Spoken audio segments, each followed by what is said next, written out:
This is a hard problem because it involves two objects and several forces.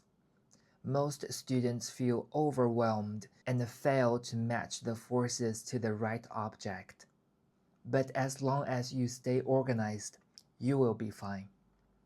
Before we start, pause and read the question on your own. Try to match the forces to the objects.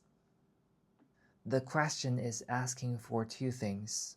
First is the minimum force on Y, and the other is the tension. To make it clearer, what this really means is analyze the forces acting on block Y and on block X. If you're wondering where block X comes in, notice the tension is attached to block X, so the tension is acting on X. For block Y, the phrase immediately before block Y begins to move means that at that moment, horizontal forces on Y are balanced.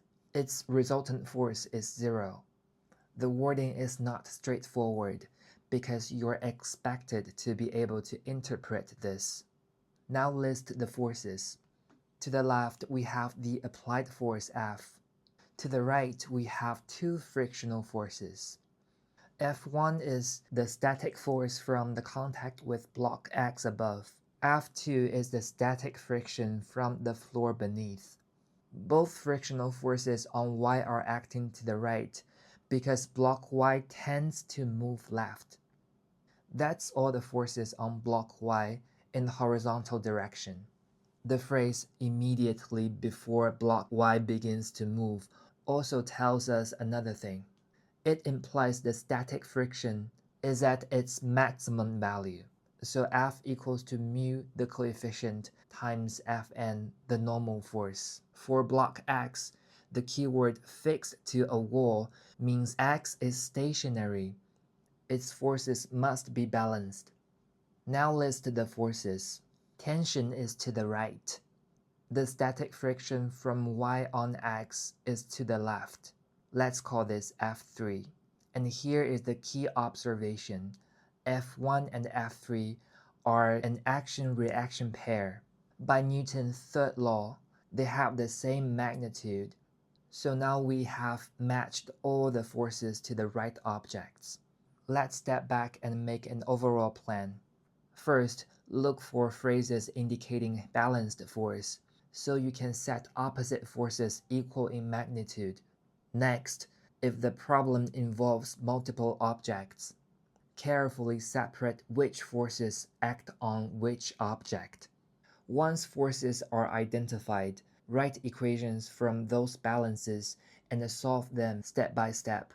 Alright, let's work it out. For block Y, F is the applied force to the left and its magnitude equals to F1 plus F2. Now apply the static friction formula. F equals to mu times Fn.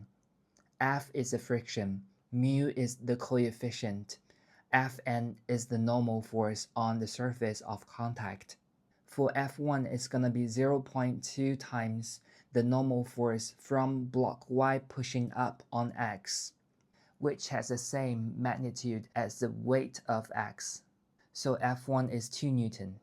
For F2, the normal force is from the ground pushing up on Y. That equals to the total weight of X plus Y. So F2 equals to 6 Newton. Now substitute back F equals to 8 Newton. For block X, tension T equals to F3. By Newton's third law, F3 has the same magnitude as F1, so tension is 2 Newton.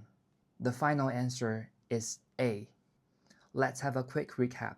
The general approach for this type of questions. Step 1. Look for phrases indicating the object is at rest, so we can set the resultant force to be 0. Afterwards, carefully separate which forces act on which object and write equations from those balances and solve them step by step. And the solution follows naturally. For static friction, the phrase immediately before block Y begins to move means that static friction is at its maximum value. You are doing a great job if you have been following so far. Please let me know in the comments if you have any questions.